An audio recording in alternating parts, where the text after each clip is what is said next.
Eto Comic Club for April 2025, She-Hulk 2014, issues 7 through 10 by Charles Soule. Content/trigger warnings include potential mention and discussion of end-of-life care, terminal illness, murder, assassination, suicide, depression, and Nazism. Also, a massive shout out to the Comics Explained YouTube channel, who provided me with a bedrock to help summarize more than 50 years of Daredevil comics history.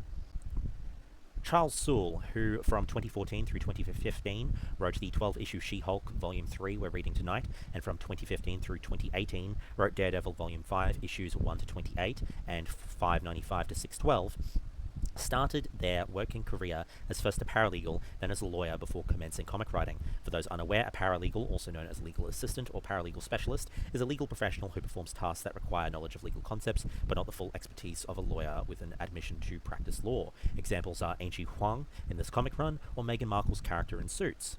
Charles stopped practicing law and became a full-time comic writer in 2017, as his comic writing career was taking off and he no longer had time to do both. Charles specifically worked in immigration law, and he didn't want people applying for green cards and wanting to get married to suffer from him pursuing writing, so closed his private firm. There were 2 books in Charles Soule's time writing for Marvel that convinced him he could make a career out of writing comics: This She-Hulk run and Death of Wolverine. Charles Soule hears all the time from people that come up to him how memorable the She-Hulk run is to them and the emotional attachment they have to it.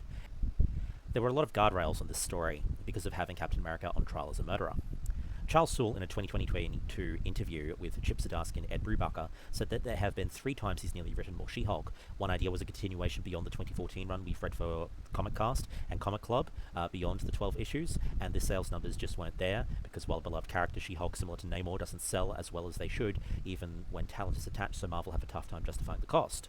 Soule hoped that would change with the TV show releasing later that year at the time of the interview. Hopefully it would raise She-Hulk's profile. The other 2 were pitches. The pitch that got closest to happening, and that Charles hopes he gets to write again one day, is The Death of She-Hulk, where she dies in a fight, wakes up in the afterlife, and has to defend a bunch of heroes that are being deliberated over whether they get into heaven, and if she does well enough, she can return to life. Soule still hopes to one day write that story. The You're Gonna Write Another Lawyer book for Soule became his Daredevil run. Charles Soule also was used as a legal consultant on the Disney Plus She-Hulk series, helping them construct all the different legal arguments Jennifer Walters used in court, or the legal situations she found herself in, which he found challenging because Soule self-admitted that law is a boring profession on purpose because it's all about details and getting them correct, whereas superhero TV shows need to be exciting and filled with action, so that there needs to be a balance between how it would be in real life and making it more exciting at the same time. Recent independent books that Charles Soule has worked on include Undiscovered Country, about the US closing its borders for 30 years and cutting off communication with the outside world, and after that time is up, sending out a message to the outside world saying, come see what we've done, and the reader gets to see the unusual new reality in America. There's also been Curse Words, a 28-issue series about an evil wizard unleashing magic in New York, which Soule, who is a guitarist and singer that also plays violins and dabbles on keyboards, dropped an associated concept album for. Links can be found in the She-Hulk Discord threads. There's also been 8 Billion Genies, a 8-issue series about everyone on Earth getting a genie and one single wish at the exact same moment.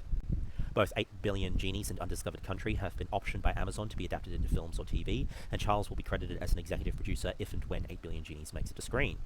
There's also been Hell to Pay, a supernatural horror adventure story about a married couple on a treasure hunt across the world for 666 cursed coins from hell to pull off a plan they have, with additional series planned for this universe. And more recently, The Lucky Devils, which is a tale of 2 rebellious demons who decide to start a revolution in hell, and the 2 ordinary 20-something humans they're going to manipulate to do it.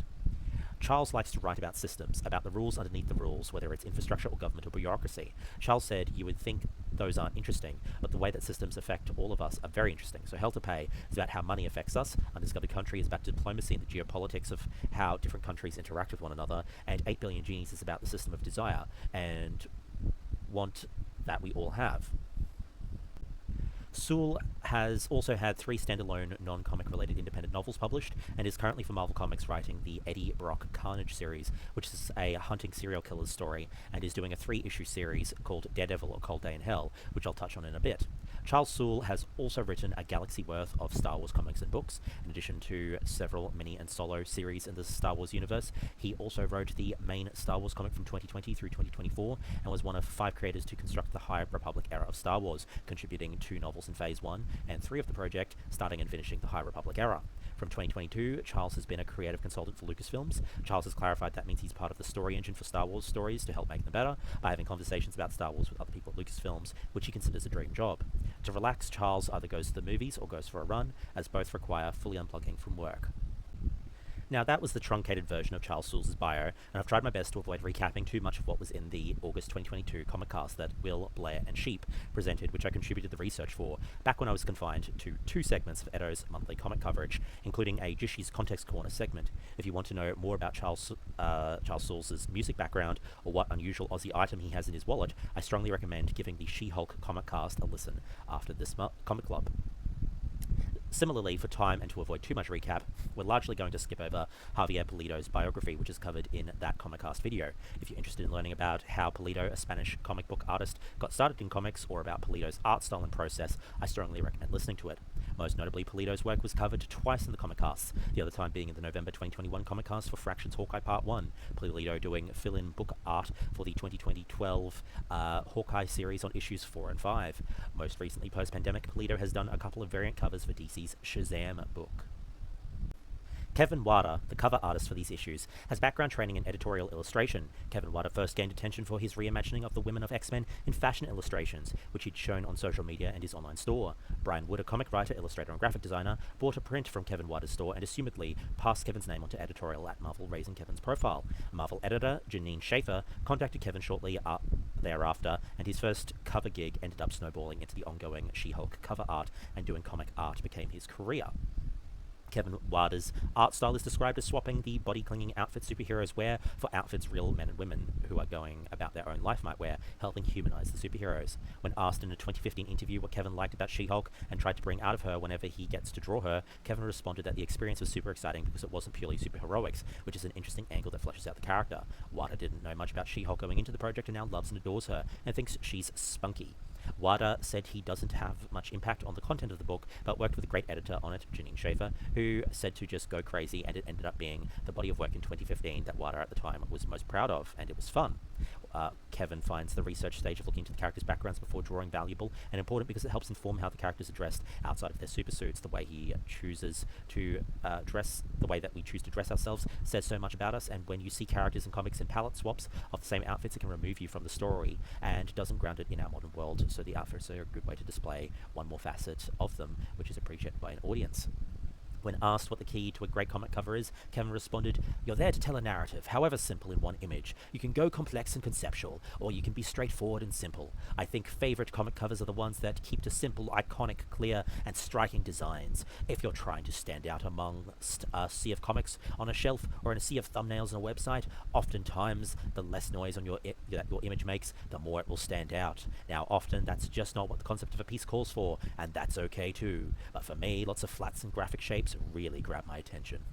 On Comic Vine, Kevin is now attributed with contributing artwork to more than 160 comics and counting. For DC, Kevin has a Wonder Woman Pride-themed cover coming out in June 2025, did the main DC Pride cover for the Anthology Special in 2024, a series of annual anthology issues which highlights LGBTQI+ talent in all aspects of its construction, is currently doing variant covers for DC's Fire and Ice, When Hell Freezes Over, Justice League The Atom Project, Green Lantern Dark, and Cassandra Cain's 2024 Batgirl series.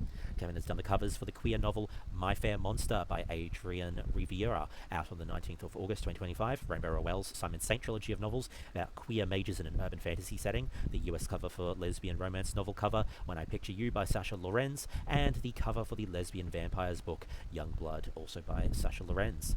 Kevin has done covers for the Pride variant of Marvel Contest of Champions, Xena Grace's Image comic Getting It Together, Xena Grace's 2017 Iceman series, Boom's Jason Aaron comic Once Upon a Time at the End of the World, various Buffy comics and spin-offs produced by Boom, and various variant covers for Marvel, DC, Valiant, and Image.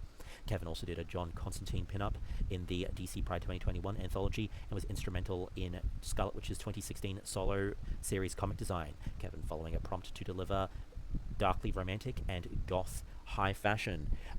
And Kevin Wada, I believe, also provided a variant cover for the Chef's Kiss graphic novel as well.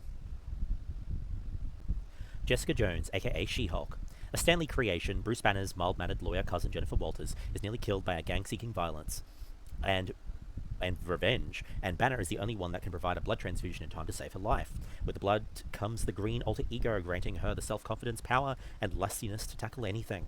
Over the years, Jen has mostly had control over her Hulk form. She doesn't transform when she's angry, she transforms when she wants to, which is pretty much all the time. Being She-Hulk makes her feel strong, secure, confident, sexy, and better able to help people. She-Hulk likes being a superhero. She's not reluctant. She generally doesn't have to be talked into it. She's an attorney with a real love for the law and justice. Becoming a hero was a natural extension of herself. Jen is good, but she's also interesting, and she's funny, being one of the first Marvel characters to break the fourth wall to crack jokes, starting in the 1989 sensational She-Hulk comics by John Byrne, after spending the mid-80s in Byrne's Fantastic Four team replacing the Thing, who was otherwise occupied, and probably has a greater claim to being the fifth Fantastic Four member than even Peter Parker. She even returns to the lineup periodically over the years. She's also led the team A-Force and been a recurring member of the Avengers, particularly the East Coast branch. Jen has also continued being a practicing lawyer throughout most of her tenure as She-Hulk, from regular courts defending alleged villains to cosmic courts defending her entire universe, with differing levels of economic prosperity, from fiscally independent to crashing in her friend Wasp's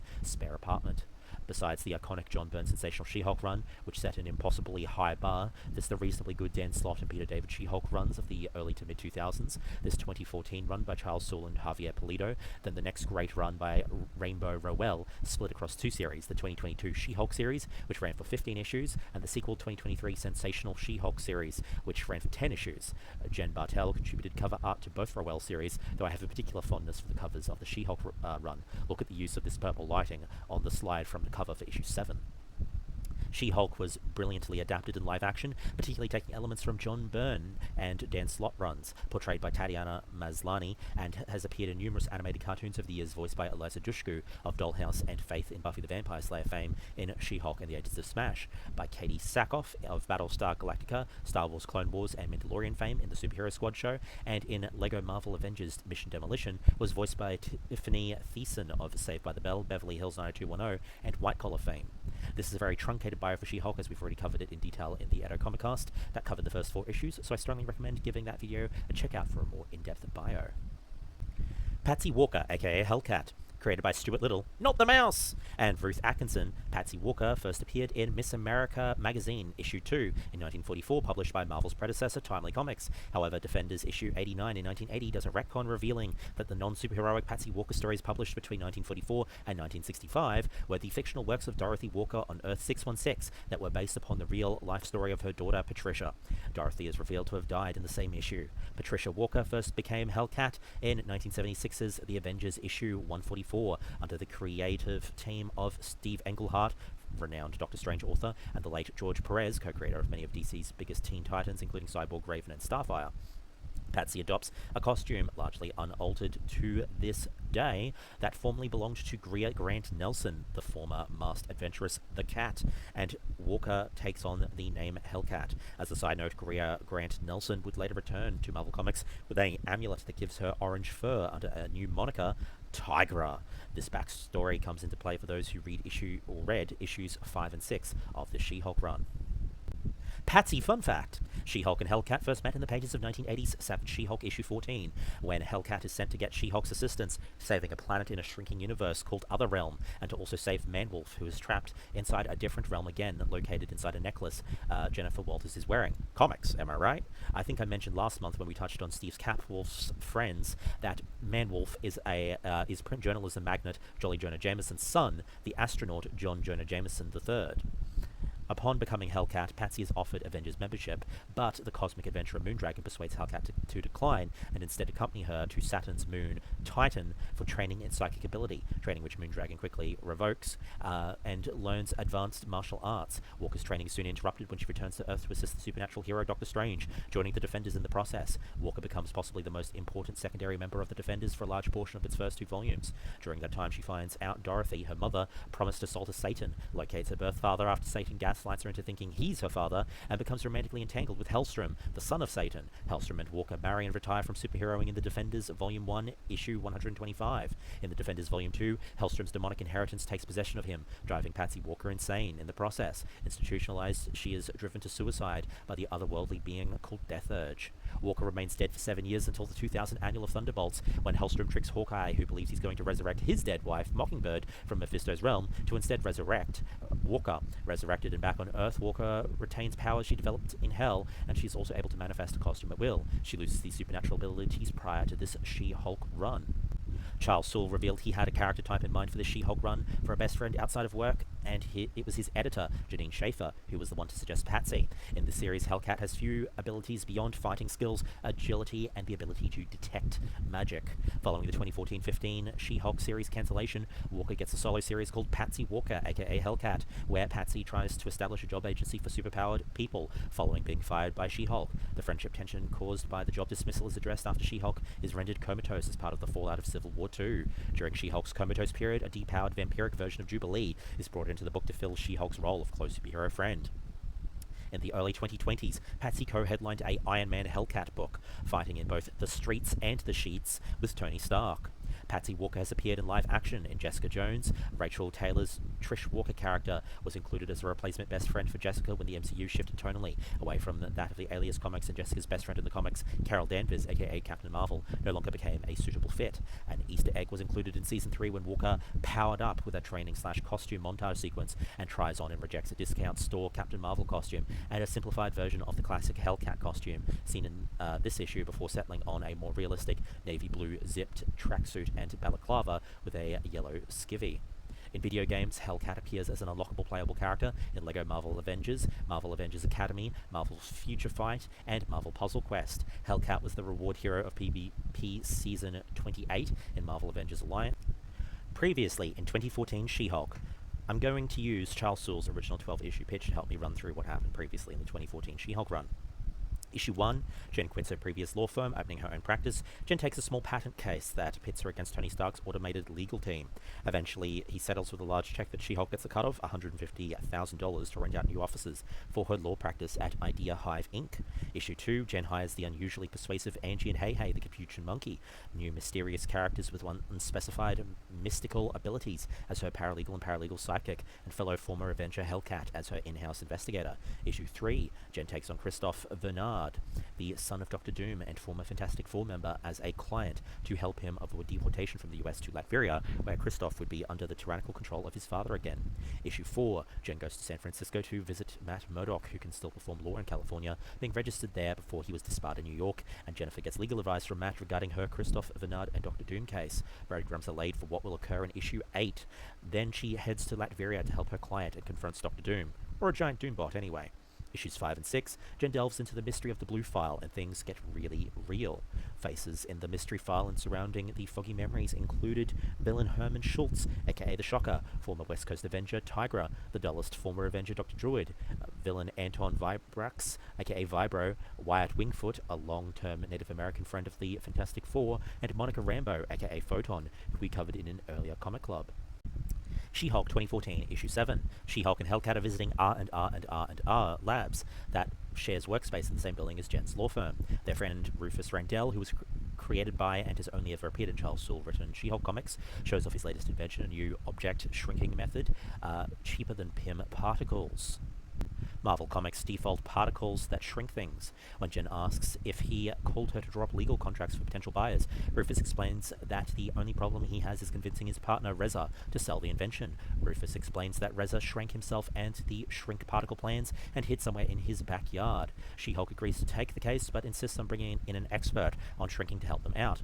That expert is Giant Man. For those who don't know, Giant Man is one of many aliases of Hank Pym. Other aliases have included Ant-Man, Goliath, and Yellow Jacket, an older version of the characters portrayed by Michael Douglas in the MCU. Beside being the creator of the Pym particles that allow him to grow or shrink, a helmet that lets him communicate with ants, and in the comics is the creator of Ultron, not Tony Stark. He was a founding member of the Avengers alongside his fashion designer wife, the Wasp. Ant-Man, She-Hulk, and Hellcat shrink to ant size using Pym particles in the yard. Hank warns them that they are in a dangerous place and to be very careful. Additionally, he's identified a flaw in the shrinker device that cannot properly reduce living organisms properly, resulting in organics becoming explosive after a period of time, with apartment buildings and a hospital nearby that are at risk of being destroyed in the potential blast.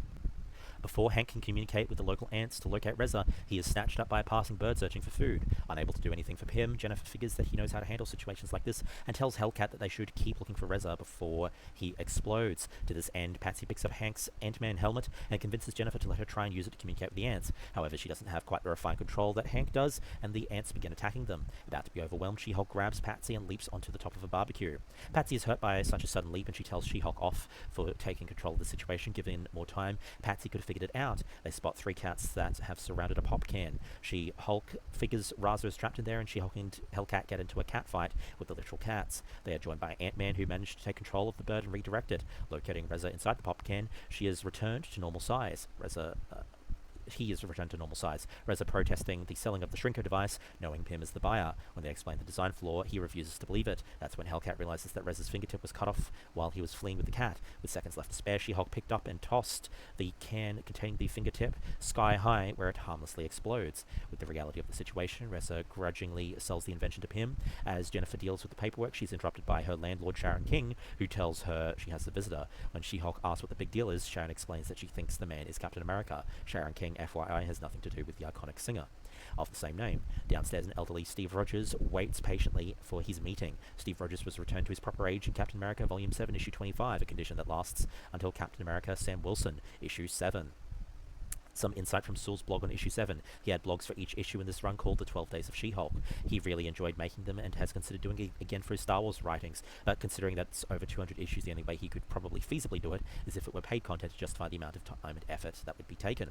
Soule originally went through multiple drafts for this issue, focusing on the plot, while the script wasn't gelling. While the plan to do a one-shot story with Hank Pym was planned pretty early into laying out the plan for Soule's 12-pitched She-Hulk issues, the story didn't fall into place until Soule realized he should bring Patsy and Jen's partnership and friendship to the foreground, with a spat fueled by exploring Patsy understandably having an inferiority complex, being less stacked in the superpower department. Patsy spent most of the issue trying to get more superpowers, but ends up saving the day when she puts that pursuit aside and instead arms herself with moxie and a sharp stick. Sometimes the correct attitude is all one needs. As scripted, the Sparrow that Ant-Man befriends off-screen in the issue was supposed to be flitting around the conference room in panel 1 of page 19, just to suggest that they'd become real buddies. Soule had no idea why Javier didn't include it. Sometimes things just disappear between script and panel.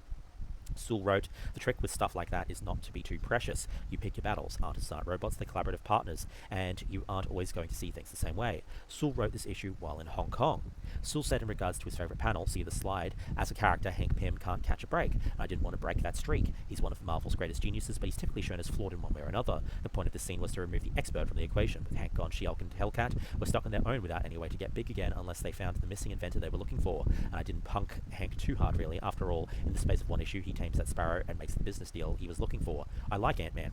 And how about that Sparrow? Artists blow my mind. If I tried to draw a Sparrow, it would look like a marshmallow peep, if I was lucky." Soule's favourite character this issue was Rufus Randell, and his partner's name is Reza Rahmani, and that's why their company name is called R and R and R and R. Nothing like some good old comic book alliteration. I'd love to do more with these two someday. Issue 7 thoughts. Jade's thoughts. Issue 7 was a perfectly fine issue to start with. Got to get to that client introduction. Josh's thoughts. Believe it or not, my reason for including this issue in the reading had nothing to do with the client intro at the end. If December 2024's Comic Club covering Excalibur by Chris Claremont and Alan Davis has taught you anything, is that I love a funny bonkers idea, and indeed I just really love the idea of a whole issue where the danger is contained to a single backyard, while still having stakes and grounded character conflict to propel the story forward. I loved the use of perspective in panels juxtaposing bird's eye shots with ground level shots. I love that even though it's a plot you'd see in an Ant-Man issue, it never stops feeling like a She-Hulk comic. If there had been an option of one additional page, I would have liked it to have been after She-Hulk jumped off the barbecue pit, just so we could see Hellcat's internal dialogue to reach a point of processing what Jennifer said and forgiving her, as it was the change of heart in the comic as it was, felt very abrupt and under-inferred to the reader. Also, wasn't I the only one who thought Reza, the finger-missing dude in the can, looked like he was dressed in an original Star Trek outfit, minus the comm badge insignia? And Dolphin thoughts. Dolphin loves honey. I Shrunk the Hulk. Could have done without the hurting of a cat. Matt Murdock, aka Daredevil. Daredevil first appeared in 1964's Daredevil issue 1, created by Stan Lee and Bill Everett, with some input from Jack Kirby. According to Stan Lee, Daredevil was the product of wanting to create a title for Bill Everett, famous for creating Namor the Submariner in 1939, who was between projects, though funnily Everett only worked on the first issue of Daredevil before moving on. Stan Lee, who knew the flawed nature of superheroes, created relatability in the heroes, drawing readers to Marvel stories, settled on making Matt's flaw his inability to see. Everett designed Daredevil's original yellow and black suit with red highlights, and Jack Kirby allegedly contributed the idea of the Billy Club. The predominantly yellow costume proved unpopular in the Marvel bullpen, and Stan Lee suggested an all-red costume, which artist Wally Wood redesigned, creating possibly his most iconic look, kept through large stints of Daredevil's comic book history. Matt Murdock grew up in the Hell's Kitchen neighborhood of New York, the son of semi-famous boxer battling Jack Murdock, who never wanted his son to make a living with his fists and insisted Matt devote himself to his studies. One day Matt sees a pedestrian crossing the street, about to be run over by a truck carrying radioactive materials, and while he pushes the pedestrian out of harm's way, the truck's contents splash over Matt's face, blinding him but heightening his other senses to the point where they mimic radar-like sense similar to echolocation in bats. Fun fact, Kevin Eastman and Peter Laird, the creators of the Teenage Mutant Ninja Turtles, confirmed in their universe, published by first Mirage Studios then IDW Publishing, that the toxin that blinded Matt Murdock then rolled down into the sewers of New York, mutating the titular turtles. When Matt's father became desperate for money, he worked with a crime boss, then begins throwing boxing fights, but when young Matt comes to a fight, Jack refuses to take a dive and the mob kills him. Matt becomes Daredevil, taking revenge, beating up his father's killers. Years later, Matt would graduate from Columbia Law School, living a double life as a lawyer and vigilante. Stan Lee left the writing role on the Daredevil book after 50 issues. Lee's run introduced supporting characters, girlfriend Karen Page, and his law partner Foggy Nelson, along with several members of Daredevil's Rogues Gallery, including the Owl, Purple Man, Gladiator, and Stilt Man. This era was also the era that had the bonkers subplot, where Matt Murdock sporadically pretended he was his fictional twin brother Mike Murdock, with a brash personality who can see, to help conceal Matt's alter ego of Daredevil, with Matt pretending that his twin brother was Daredevil's secret identity. Matt eventually faked Mike Murdock's death, saying a new Daredevil had been trained.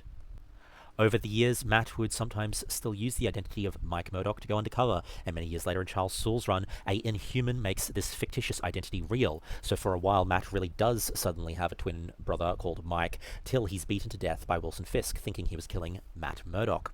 Following Stan Lee's departure from Daredevil, classic iconic writers including Roy Thomas, Jim Shooter, Marv Wolfman, who created Bullseye, and Jerry Conway, who controversially moves Daredevil out of New York to San Francisco, which readers felt isolated Daredevil from other superheroes.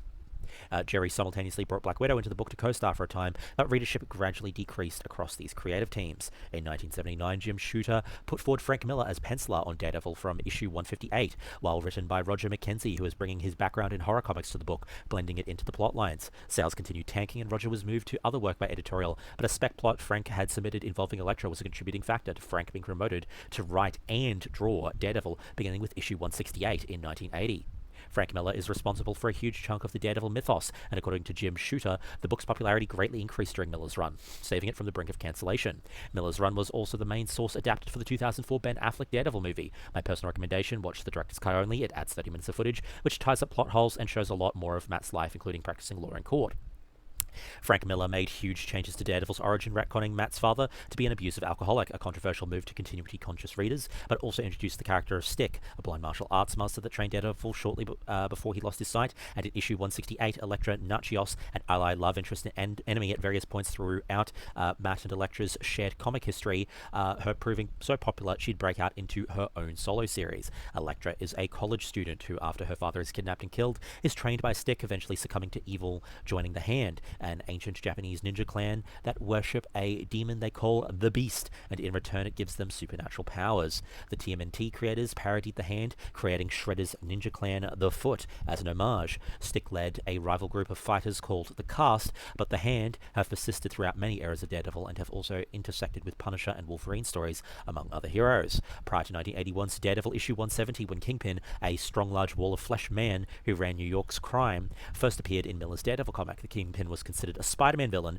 but Miller's run not only fleshed out the character to be called Wilson Fisk, but made him a quintessential part of Daredevil's rogue gallery, the two constantly locked in a power struggle for control of Hell's Kitchen and the wider New York. Elektra would ultimately work alongside Matt again, only to be killed by Bullseye as retaliation for a series of escalating fights between Bullseye and Daredevil, leading to Daredevil nearly killing Bullseye. She was shortly after resurrected by the Hand, but while dipping in and out of Daredevil stories for the decade or so after that, largely wandered off having solo adventures in her own book. Frank Miller left with 1983's Daredevil issue 191, but returned in 1986 to write the story arc Daredevil Born Again, with David Mazzucchelli, where Karen Page, Matt's ex-secretary and lover, sells Daredevil's secret identity for a drug fix. Armed with this knowledge, the Kingpin uses his influence to have the IRS freeze Murdoch's monetary accounts, the bank foreclose on his apartment, which Kingpin has firebombed for good measure, and a police lieutenant testifies that he saw Murdoch pay a witness to perjure themselves. By coincidence, Murdoch's girlfriend, Gloriana O'Brien, breaks up with him and turns to dating his law partner and best friend, Foggy Nelson. On the rebound, Matt disbarred and mentally deteriorating, while Kingpin tries having everyone else who knows about Daredevil's secret identity killed, putting Karen Page in the line of fire, and Daily Bugle reporter Ben Urich is actively plagued by increasing attempts on his life while he tries to research Matt Murdoch being framed. Captain America appears in later issues when a American military-created monstrous killer in the guise of a man with the American flag tattooed on his face and part of the Weapon Plus program responsible for Captain America and Wolverine, called Nuke, is dropped into the middle of Hell's Kitchen with an explosive armory to wage war on the American people for the good of America and to draw Daredevil out of hiding to be killed. Gone was the light-hearted Daredevil. Here was the dark-hearted Matt Murdoch that would be the template that almost every writer of the Daredevil book has used since, considered the definitive run for the character by many a reader. Frank Miller departed again, temporarily revisiting the character in a 1983 miniseries called Daredevil the Man Without Fear, alongside artist John Romita Jr. After a few short-term writers, Ann Nocenti, who eventually became a renowned editor at Marvel, wrote Daredevil for over 4.5 years, beginning in 1987, frequently promoting left-leaning politics, mental deep dives, and outlandish stories, taking Daredevil to hell, creating the Mephisto creation Blackheart, and Typhoid Mary, a character that suffered from dissociative identity disorder and is a powerful pyrokinetic with limited telepathy and telekinesis skills. And Nocenti used to run legal cases she wanted to include in comics by her lawyer brother. And Nocenti, I believe, is also the only major female writer to have written the Daredevil comic to date. In 1998, Daredevil was rebooted as part of the Marvel Knights publishing initiative. The reason for the Marvel Knights initiative was Marvel's mid-90s bankruptcy. The same bankruptcy that saw Marvel's movie rights for Spider-Man, X-Men, and other franchises sold off, saw the Marvel Knights imprint hand certain Marvel Comics titles to a company called Event Publications, run by Jimmy Palmiotti and Joe Quesada, and instead of Marvel publishing these stories in-house with their own writers and artists who expected to be paid to industry scale, Event Publications used a cheaper roster of writers and artists to write characters Marvel couldn't sell for lots of money, but made some dough still, just not enough to justify paying top dollar for fresh content.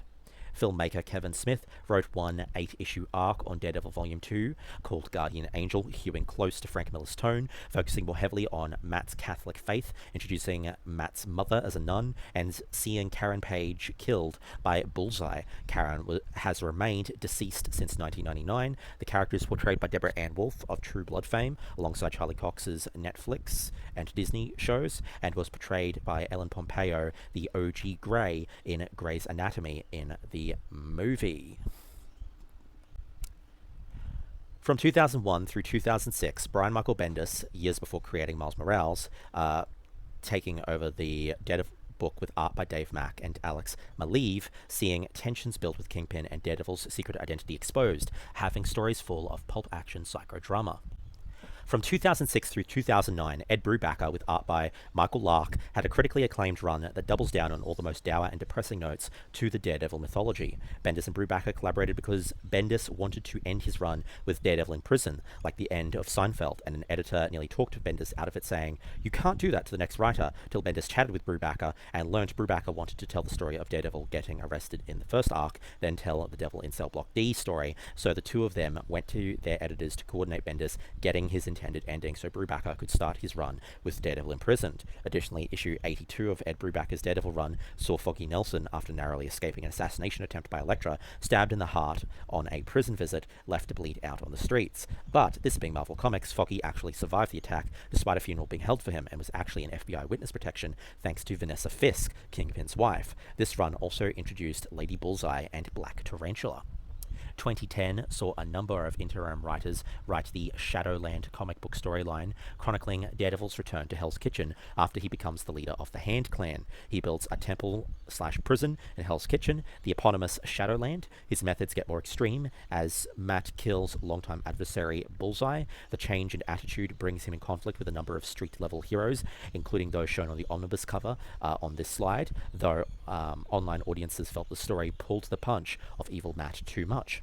In 2012, writer Matt Wade and Chris Samney took over the Daredevil book, delivering a highly praised run, re-establishing his secret identity, regaining his law license, only to have Matt again reveal himself as Daredevil partway through the run, even writing an autobiography detailing his life as a costumed vigilante, leading him to being disbarred in New York, prompting Matt to return to San Francisco, where he could still practice law.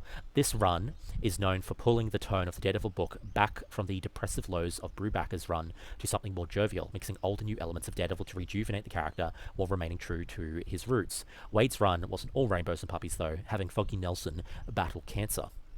It is during the latter part of this run where our 2014 She-Hulk series intersects with Daredevil.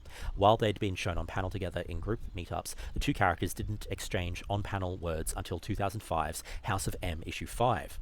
In this comic, Matt and Jen are seen walking out of a courthouse together, and Jen teases Matt, reminding him that he promised to buy her a drink if she won her case. Matt playfully challenges her to prove that in court. This was the only verbal interaction they'd had on panel prior to Charles Soule's 2014 She-Hulk issue 4, which acted as a tease for issues 8 through 10. Quickly running through the decade of Daredevil comics that have occurred following the She-Hulk run we're covering for the April 2025 Comic Club. After a several-month hiatus between Daredevil books to accommodate Jonathan Hickman's 2015 Secret Wars, as briefly touched on in the What Joshy's Been Reading section, in 2015, Charles Soule's Daredevil commenced. Being a lawyer, Soule wanted Matt Murdock to be able to practice law and do so in New York. Otherwise, what's even the point of sticking a then-practicing lawyer on the Daredevil book? And the lack of anonymity Daredevil had would have jeopardized every case Matt had come across his desk, as opposing counsel would appeal every case Daredevil won on the grounds of intimidation and vigilante violence. So Soule rebottles Daredevil's secret identity, with the exception of Foggy Nelson, opting to wipe people's memories using Purple Man's purple children, who have similar mind control powers to their dad, but can also be used as human batteries, boosting Purple Man's own abilities. They use this option specifically over using Doctor Strange, who declines, for throwing shade at a future Spider-Man movie in the process, and Daredevil in comic instantly dismisses the stupidity of going to Mephisto to make a deal, throwing retroactive shade at Amazing Spider-Man's One More Day arc.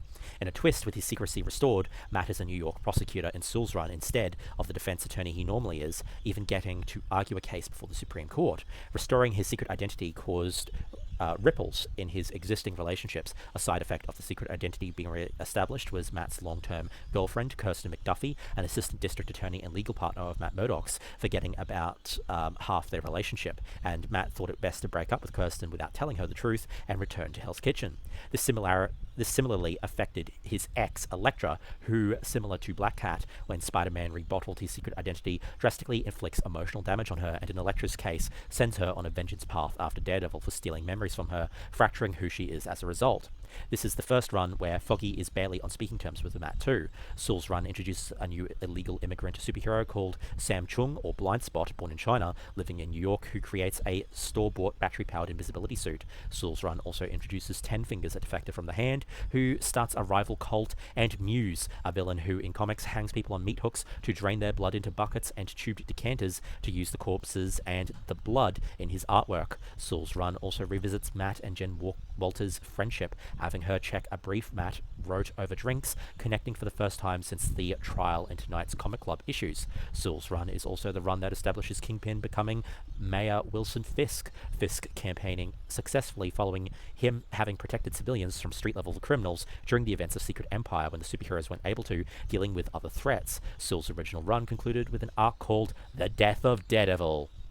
Chip Zdarsky then knew ahead of time he'd resolve that Death of Daredevil arc, but Jed MacKay was tasked with writing a 5-issue connective series called simply Man Without Fear before Zdarsky's Daredevil run started, where Daredevil is gone and Foggy Nelson, the Defenders, the many loves of Matt Murdock, the Kingpin, and a mysterious guardian devil have to navigate Hell's Kitchen without him. Chip Zdarsky's run ran from 2019 through 2021, stopped for a 6-issue series called Devil's Reign, then had a 14-issue Daredevil series in 2022 with rebooted numbering. During this run, he has Daredevil recover from the events at the end of Soule's run. Both Brubaker and Zdarsky's Daredevil runs explore Daredevil in a prison setting, but per Soule's observations of both, done in very different ways. Daredevil turns himself into the police officer after accidentally beating a criminal so badly that they are killed, going to prison in Zdarsky's run not as Matt Murdock, but as the costume vigilante Daredevil. With Matt in prison, Elektra takes up the mantle of Daredevil to protect Hell's Kitchen, using Matt's no-killing code at odds with her history as an assassin. She got a Daredevil, the Woman Without Fear miniseries, which tied into the main Daredevil comic. Devil's Reign sees Kingpin, having taken Daredevil down, turn his attention to all the other NYC superheroes using his full power, criminal and political power. The 2022 run then sees Daredevil let out of prison and Matt Wilson added as colorist to the book, a name you'll recognize from the Mighty Thor comic cast, and Matt and Elektra co-Daredevil, the trade paperback releases titled Daredevil and Elektra, with Daredevil having his first bearded look in costume. Matt Steedy starts leading the Fist, an elite warrior clan created centuries ago as the legendary rival to the Hand Ninja Cult. Zdarsky's run explores themes of guilt and despair, while leaving an optimistic open ending for the next creative team to take hold of. While Soule gets much praise, specifically how in regards to the lawyering, it's how aptly handled, many consider Zdarsky's the better Daredevil book. Then there was a 4-issue fill-in miniseries in 2023 called Daredevil and Echo by B. Earl and Phil Noto, probably to capitalize on the Echo TV show on Disney+. The other most recent verbal interactions of She-Hulk and Daredevil are in 2018's Marvel Knights 20th Anniversary Special, 2019's Avengers Issue 20, and 2022's Devil's Reign Issue 3. So a definite increase in the last decade of the two interacting, but still way fewer crossovers overall than most people expect. Currently, there are 2 Daredevil books being released. There's the ongoing series being written by Saladin Ahmed, where Matt Murdock largely sets aside Daredevil to be a priest running a church orphanage, having to resist the urge to be dragged back into a life of vigilantism. From memory, Elektra is still running around as Daredevil 2, even getting another Daredevil Woman Without Fear miniseries in 2024. There's also the Daredevil Cold Day in Hell 3-part miniseries by Charles Soule, each installment being an extra-large size 33 pages, where old Matt Murdock, in a dystopian world with faded powers, slings soup at a food center for the poor, but when a mysterious, wrinkly old man interrupts a secret convoy causing an explosion, a deadly gas fills Hell's Kitchen, and this tale takes a turn that will change how you look at the Man Without Fear forever. Anyway, sorry, let's backtrack to 2014 and cover issue 8 of 2014 She-Hulk, titled The Good Old Days Part 1. 3 weeks ago, at a hospice center in San Francisco, an elderly man has called in his family, the police, and a lawyer to make a dying confession before the end. Much to everyone's surprise, what he has to say happens to involve Captain America. For those unaware, hospice care is a subset of palliative care, where a person with a terminal illness with less than 6 months to live and no feasible treatment options for what will be their cause of death are ensured to still have quality of life assistance as required. Hospice care can include emotional support, spiritual support, relief of symptoms and pain, and advanced care planning, and can be provided in a hospital, facility, or at home. Today, Steve Rogers visits Jennifer's Brooklyn law office. Considering how long the Daredevil bio went, because it was a Daredevil-themed month, if you want a longer Steve Rogers Captain America bio, check last month's Comic Club on YouTube. There's also a 2-minute clip uploaded taken from that Comic Club, tackling specifically the history of Captain America. The TLDR, he's a character that's been around since World War II, was injected with the super soldier serum to make Steve the peak of human physical fitness and endurance, and slowed down his aging. He was draped in an American flag with an indestructible shield representing the ideals and hopes of the American people. Recently, the serum has worn off. I will also say he's been in multiple Avengers lineups with She-Hulk over the years, dating back to the 80s and the East Coast Avengers, a lineup briefly discussed during the Monica Rambeau Comic Club. She-Hulk interacts awkwardly with Steve now that he's an elderly man. Rogers breaks the ice by pointing out that he was always an old man, but now he looks the part. In a private meeting, Steve tells Jennifer about a situation that occurred in 1940 before he became Captain America. It involves a raid on a Nazi operation run by a costume Nazi operative called Sour Spritz and the death of a young man. After he tells the story, he informs Jennifer that he needs a lawyer. Since Steve is one of her oldest friends, she agrees to take the case pro bono. She tells her paralegal Angie that they are taking on Steve Rogers' client, telling her that he has been named in a wrongful death suit dating back to 1940. She tells her to get all the documents documents from the Los Angeles Superior Court. Jennifer begins detailing her case, planning on using a recent death and resurrection Steve had in Captain America Volume 5, Issue 25, and 2009's Captain America Reborn, making it impossible for him to be held legally responsible. However, Steve refuses to bend the law in such a way he wants to win this on merit, not a technicality. Jennifer goes over the case against Steve, surprised how thorough the case against Steve is. The lawyer in question was weaved around any statute of limitations of California law so that this case can continue further. When Angie asks how Jennifer will get past the issue of being able to practice law in California, Jen decides to call in a favor. She contacts Matt Murdock, asking him to allow her to use his firm as the firm of record, but Matt abruptly says he can't help and hangs up when Jen mentions the defendant is Steve Rogers. She-Hulk arranges an alternate form of record. Firm of record. Jennifer, Steve, Patricia, and Angie head to California aboard a Lone Stark Industries aircraft. They strategize planning to send Patricia off somewhere to get evidence that will help out their case, while everybody else is busy in court. The press are alerted to Captain America's case. She-Hulk takes her staff and client to the law offices of Matt Rocks. Matt Rocks is a flamboyant, renamed duplicate of Jamie Madrox, the multiple man who was opened a successful law firm.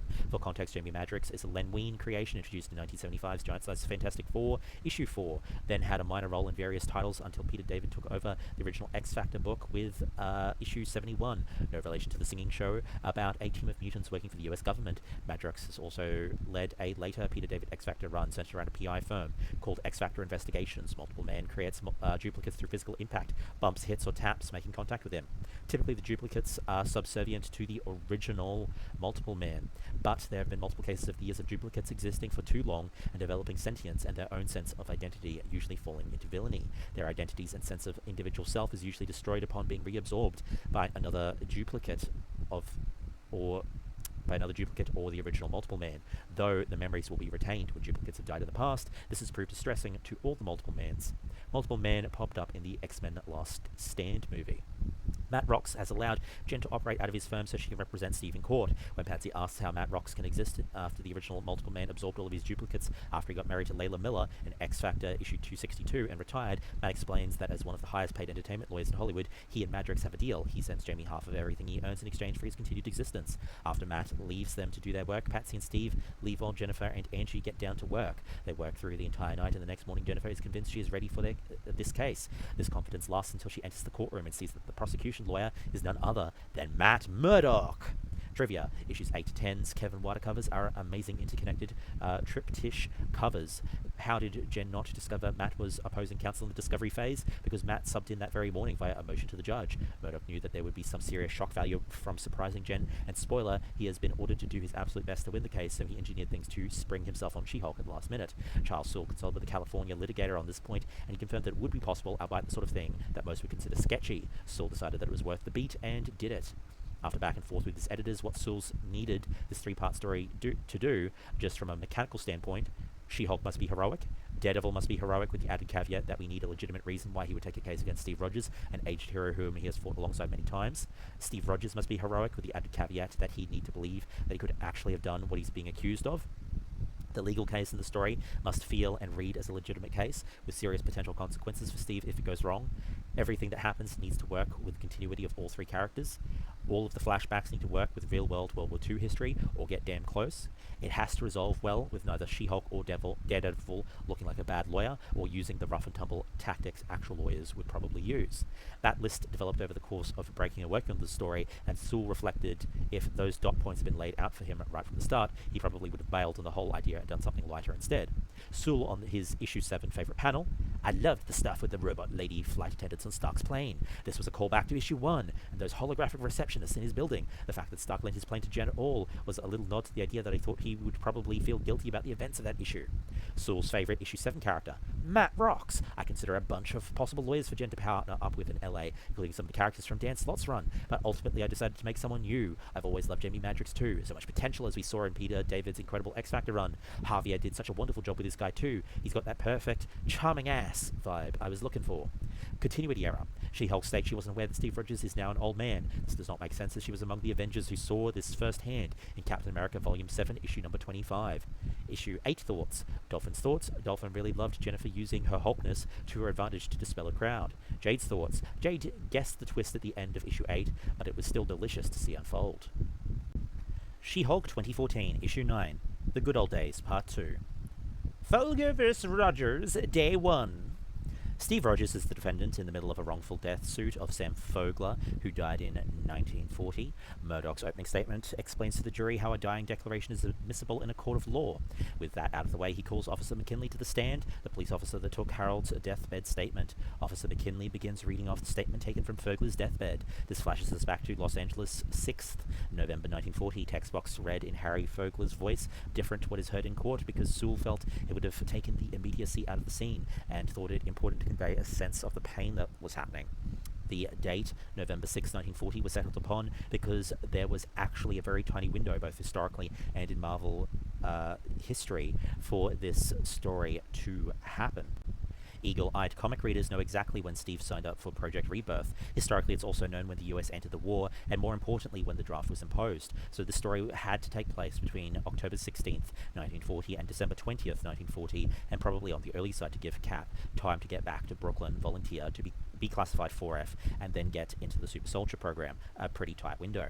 Anyway, Harold Fogler admits back in those days he got with a bad crowd. However, at the time he didn't want to be a soldier, and they were paying him, giving him a roof over his head and 3 meals a day. He followed them to Los Angeles to work with them, hoping to get by until the war was over. Unfortunately, during a heated meeting with their leader, Harold went outside to get some fresh air, where he discovered that his brother Sam and his friend Steve Rogers followed him to California to talk him into coming back home. When Harold refused, Steve spoke up, despite the fact that he was a scrawny young man. It was then that one of the other men in the meeting went outside and caught Sam and Steve talking to Harold. Sam and Steve were then hauled into the warehouse where they were questioned by the leader of this gang. Harold was sure he could have talked some sense into them and let his brother and friend go. However, Steve Rogers kept belligerently talking until Harold's boss shot Sam Folger dead. Not long after, when Captain America appeared on the scene, Harold Folger recognized he was the same Steve Rogers, but kept Steve being responsible for Sam's death a secret, not wanting to tarnish the legacy of the man. However, on his deathbed, he wanted the truth to be known. Back in the present, with the testimony read aloud, Matt Murdock addresses the jury and tells them that it will be his job to convince them that this was a wrongful act and negligent. Hearing all of this, Jen thinks that they will have an uphill battle ahead of them. Steve Rogers, however, is confident to see how things play out. Next, Murdoch calls the chief archivist of the LA police, who produces a hard copy of the police report from 1940 relating to the incident, confirming Steve was with the deceased and that Steve was quoted saying, "This is all my fault" at the time. When Jennifer cross-examines the archivist witness and asks him about the possibility that the report was a forgery of some kind, he admits while rare it is possible, Jen ends her cross-examination. Next, Murdoch calls up Professor Flanagan, who is part of the history department at Stanford University. He questions her regarding the date in which Steve Rogers tried to enlist in the military and subsequently volunteered for the Super Soldier program. She confirms that those events happened a week after the incidents in question, after she confirms that the experiment cost a number of lives and that they often took criminal volunteers for the experiment as well. With that, Murdoch answers questions. Jennifer cross-examines, asking Flanagan if Patriots also signed up for the program, which she confirms. She-Hulk asks if such individuals are in the courtroom, to which Murdoch objects, but the judge overrules the objection, and Flanagan points out Steve Rogers as such a patriot, saying that everybody knows his story. The judge calls an end of proceedings for the day and states that tomorrow they will hear testimony from Steve Rogers. Back at the law offices of Matt Rocks, Jennifer begins prep for tomorrow, including getting a mistrial called and Matt Murdock removed from the case, but Steve rejects this idea, insisting they win the trial fairly. She-Hulk assures him that it will take extra work, but she is certain that she can win this trial. Once Steve leaves, she is less confident. Jennifer knows this is a civil case and that Matt only needs to give them the benefit of the doubt. She-Hulk wants to win this case because this case could tarnish Captain America's legacy forever, especially since at his age he could possibly die at any moment. The brutal effectiveness of mass prosecution is needed to set stakes to the story, so both Jen and Steve feel in danger of losing to avoid the story becoming boring. She-Hulk checks in on Hellcat. Patsy, answering her phone while breaking into a top-secret facility, says she can't talk and ends the call. Later that evening, She-Hulk is woken up by a knock at her patio window, finding Daredevil. After a quick chase across the city, he explains that he is only prosecuting Steve Rogers because Steve asked Matt to do so. Daredevil has led She-Hulk to the scene of where the alleged murder occurred all those years ago. The following day in court, Steve Rogers is sworn in. Murdoch questions Rogers first, asking him if they want to go over the testimony from the day before. Steve shocks everyone by saying that yesterday's testimony is true. Charles Soule felt bad for Javier Pulido giving him so much text to handle in this arc, and Soule thinks Pulido worked with it beautifully. The chase scene at the end of the issue was included specifically to give Pulido a bit of action to draw, considering that so much of the rest was talking heads. Continuity notes. She-Hulk mentions that the whole Shadowland thing, she was referring to the Shadowland event when Daredevil was leading the Hand Ninja Clan in Hell's Kitchen and taking on New York's street-level heroes, as mentioned during the lengthy recap of Daredevil's comic history. Daredevil states that the incident in question happened around 70 years prior to the story. Per the sliding timescale of Earth 616, this measurement of time should be considered a topical reference relative to the date of publication. Trivia. Matt Rocks compares the elderly Steve Rogers look to Robert Redford, who appeared in Captain America the Winter Soldier, which released earlier in 2014. Soule's favourite issue 9 panel. Soule wrote, Javier did such a lovely job. We're conveying the nervousness of the bailiff at the very idea that he has to swear in Captain America as a witness. Note the little trembles in his upraised hand and on the Bible, and Steve's comparably rock-steady hand. The fact that Steve Rogers cast an incredible long shadow is a central part of this issue, and this beat really supports that. Soule's favourite character in the issue was Daredevil. Soule loved writing Dee and got to do much more with him than his prior appearance in issue 4. Issue 9's thoughts. Jade's thoughts. Seeing She-Hulk struggling with her client in issue 9 was so much fun for Jade. Dolphin's thoughts. Oh yeah, it's Matt Murdock time. God, Dolphin read every word in Charlie Cox's voice. Josh's thoughts. Joshy loves an unreliable narrator where the events first told aren't actually the full course of events. After first reading issue 9, I couldn't wait to see the full story as told through Steve. She-Hulk 2014, issue 10, The Good Old Days, conclusion. Picking up right where issue 9 left off, Matt Murdock asks Steve if he is admitting guilt in wrongful death. Rogers says he's not. She-Hulk takes a stand asking Steve to clarify how he is not guilty of wrongful death if everything Fogler said was true. Steve explains that it wasn't even half of the story. There were parts that Harold left out. He explains his side of the story. In fall 1940, Steve Rogers lived in Brooklyn. Among his friends was Sam Fogler, who pulled Steve aside and asked Steve to travel with him to Los Angeles to try convincing his brother to return home. They learned Harold was working for shady characters out of a warehouse. They see Nazi memorabilia inside the warehouse, realizing that if Sam's brother was caught up with this group, his life would be ruined forever. Steve originally thought they should leave Sam's brother to his fate, but agreed to try Sam's original plan. Fast forward to being captured by the Nazis and their leader, Sour Spritz, a short-lived character originating from 1991's The Adventures of Captain America miniseries by Fabian Nicieza, whose name translated, Sour Spritz is not Nicieza's, just to be accurate, translated from German, is acid syringe. Faced with death, Steve Rogers refused to back down, telling Sour Spritz that his masters will lose the war. His words angered Sour Spritz, who kills Sam with a gunshot, trying to break Steve's courage. Present day! With Steve's story over, She-Hulk asks him why these facts were kept out of the police report that was read the day before. Steve refuses to tell them because that information is classified. Court adjourned for the day. Jennifer and friends return to Matt Rock's law office. Jennifer explains to Steve that his silence means they can't prove his innocence in court. At that moment, Hellcat returns with a stolen case file, verifying everything that Steve said, also revealing during confusion Steve slipped away with Sam's body when the FBI suddenly raided the warehouse. An agent of the FBI told Steve that the entire incident wasn't his fault. Having heard about what Rogers said in the warehouse, he believes that Steve should get into the military immediately. When Steve states he would likely be ranked 4F, ineligible to list, the FBI agent states that his boss, J. Edgar Hoover, had heard of something new being done that could use men with more heart than muscle, hinting at the Super Soldiers program that would ultimately turn Steve Rogers into Captain America. Steve explains that the entire episode was made classified so as not to alarm American people that Nazi operatives were active on American soil. However, both Matt Rocks and Jennifer point out that there are all sorts of problems that would block them from bringing this file into evidence. Steve tells her Hellcat didn't steal the file for the trial, she stole it for Jennifer to see so she can defend him in court with no doubts about Steve's innocence. The following day, both Matt and Jennifer give their closing arguments and the jury is sent into deliberations. Once the jury returns, they reach their verdict. Later, Steve, Jennifer, and Matt are taking a walk down the street while Steve explains his entire plan. He explains that this entire trial was due to the machinations of one of his old foes. However, sending his allies to take down his enemy became a moot point once the lawsuit was filed. He needed to win his court case and selected the two lawyers that would put up a convincing trial. He selected Matt to work against him, as he was capable of considering the idea that Steve was guilty. In turn, he chose Jennifer to represent him because he wanted to win. Finally, he reveals the mastermind behind this plot. He shows them a letter sent by his old foe, Dr. Faustus, an old Stan Lee and Jack Kirby creation from 1968's Captain America issue 107, who orchestrated the trial in the hopes of tarnishing Captain America's legacy forever. With the full truth revealed, Steve asks his two friends if they want to help him capture Faustus. While She-Hulk and Daredevil deal with Faustus's minions, Steve knocking out Faustus with a single punch. Faustus returned in 2015's Kamala Khan Ms. Marvel run by G. Willow Wilson and is a significant part of 2017's Secret Empire storyline.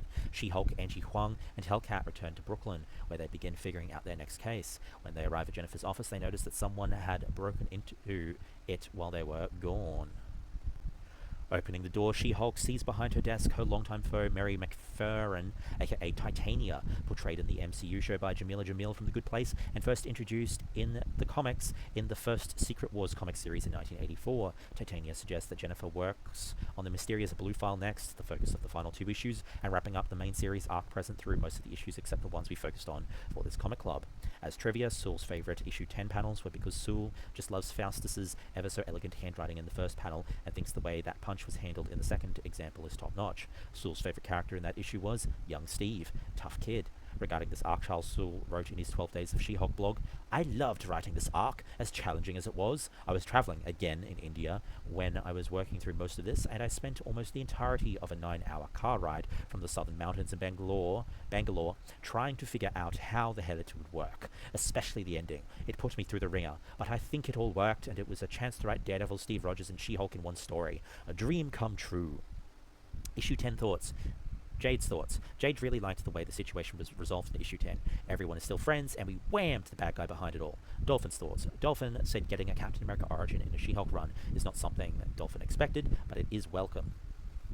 Dolphin loved the 2 closing argument pages. Very nice way to show it. General discussion. There's a panel of Steve looking out a window or something in issue 8, remembering that trip, remembering Steve and Sam Fogler, the dead buddy he went to LA with outside the man's Chinese theater in Hollywood. As we learn in this issue, it's the one good thing Steve remembers about the trip before everything went to hell. Going back to the timing of that trip and how small the window was, it had to be the first week of November that year, because playing there was The Mask of Zorro. Soule reckons it was actually a totally happy accident he discovered when looking up what was playing at the theater that week, but the prospect of the same movie in some way contributing to both Marvel's Captain America and DC's Batman, it was the movie the Wayne saw before the infamous dead parents in the alley scene that triggered everything for Batman, was too cool to pass up. Ammo enjoyed the Ant-Man story in issue 7 and thought it had some nice character growth for Hellcat that elevated it beyond a silly throwaway adventure. They also found the Captain America storyline across issues 8 to 10 to be very compelling. Like all good legal dramas, there were plenty of twists and turns to keep the reader engaged, even if some of the twists were quite obvious. For example, of course Daredevil was going to be the prosecutor in that case, and Ammo isn't sure why Jed didn't suspect as much after he hung up on her. Ammo was surprised that they would reveal such a seemingly significant part of Captain America's backstory in a She-Hulk comic of all places, although they were a little disappointed that Soule wrapped up the story in a way that removed all the morally grey aspects of Cap's actions and essentially exonerated him of all responsibility. Ammo would have liked more variety in the poses that Javier Pulido's artwork drew. There were a lot of perfectly front-on or side-on shots. Some other throwaway observations/thoughts from Ammo. Ammo would really liked the comic relief of Matt Rocks, Esquire, entertainment law extraordinaire, and they would love if he had a solo one-shot. Matt Rocks, referring to Jenna's Jolly Green, was too perfect, not to mention that tennis outfit of his, so wonderfully douchebaggy. The cover for issue 10 peeved Ammo off. Why is the Jenna in the background holding a gavel? Lawyers don't hold gavels, judges hold gavels.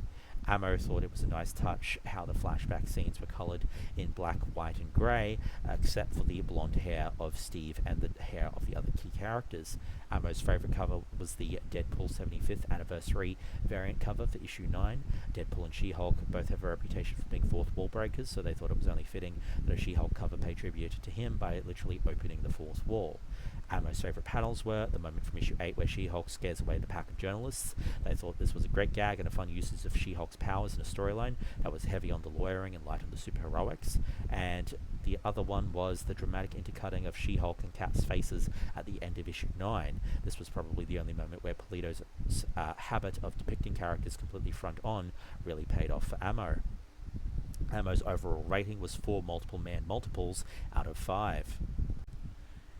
Diablo Kyle really enjoyed She-Hulk issue 7. It was a fun, weird little side adventure with some wacky moments and great visuals. Issues 8 through 10 of She-Hulk 2014 felt like a proper courtroom drama rather than your typical superhero story, which was a nice change. The courtroom back and forth between She-Hulk and Daredevil was especially engaging. Kyle also really liked the art style, clean lines, bold colours, and expressive characters that captured both the humour and the drama. Overall, Kyle's giving it 4 out of 5 pet monkeys. Jade's thoughts. Jade really was vibing with issues 8 to 10. The twist at the end of 8, which Jade guessed, was still delicious. Seeing She-Hulk struggling with her client in issue 9 was so much fun for Jade. Jade really liked the way the situation was resolved in issue 10. Everyone is still friends, and we whammed the bad guy behind it all. General Jade thoughts for all the issues covered. By coincidence, Jade was up to issue 7, as she accidentally read issues 1 to 6 for the previous She-Hulk comic book club, comic cast, when issues 1 to 4 were the prescribed reading. True to form, Jade enjoyed the designated issues enough to accidentally read issues 11 and 12 as well, although issues 8 to 10 were definitely the standouts. Also, Jade immediately rewatched the live-action She-Hulk episode with Daredevil, and the nominated favorite gamma-radiated person / Hulk for Jade was Jennifer Walters, because a lawyer Hulk is just too funny. Dolphin's thoughts. This was the second best She-Hulk run Dolphin read for this comic club, the first being Rainbow Rowell's 2022 She-Hulk run, which was accidentally read first. And like the other run Dolphin read, Dolphin finished the entire Charles Soule's run instead of stopping at the 10th issue, where this comic club stops. Dolphin was not a fan of the art style in the first 6 issues, but the story was great enough for him to continue reading. Dolphin remembered the previous issues had Jen breaking the fourth wall in the previously on section, and he missed that extra. Overall, Dolphin loves She-Hulk and really needs to read more of her. Probably the sequel Rainbow Rowell run, the 2023 Sensational She-Hulk run, that picks up where the 2022 She-Hulk run leaves off. Joshy's thoughts. I love this run of Charles Soule She-Hulk comics, along with Byrne's Sensational She-Hulk and Rainbow Rowell's She-Hulk. I'd consider this one of the top 3 eras of She-Hulk comics that she's ever gotten. The novelty of a lawyer writing a court case for Marvel's 2 lawyer characters wasn't lost on me. That it managed to be reasonably accurate but also highly entertaining was amazing to me. While there were a couple of dud character drawings that could have used another pass, most of the time I enjoyed the placement of comic panels to capture proceedings from unusual angles, and Muntsa Vicente's colouring work was always bright and vibrant, beautifully juxtaposing against the more muted historical flashback sequences. I rate this series 1 banana drawing by Hey Hey out of 1. If you liked this comic club run of She-Hulk 2014, you'll enjoy... If you enjoyed Hellcat or the light fun energy of issue 7 with some dramatic undertones, I suggest reading the 2015 Patsy Walker, aka Hellcat, by Kate Leth. She-Hulk pops up in the first half of the series, and when she drops out due to wider Marvel Universe happenings, is replaced by Vampire Jubilee with her baby.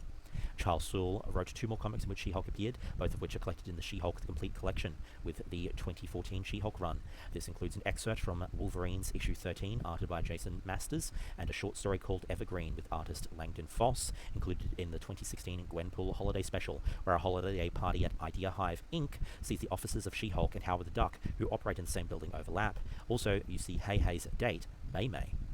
Rainbow Rowell's 2022 She-Hulk run, trying to start over with her life after having left the Avengers and having been de-savaged after spending a sizable portion of the gap between the 2016 Patsy Walker series and this 2022 series, a gamma-infused rage monster.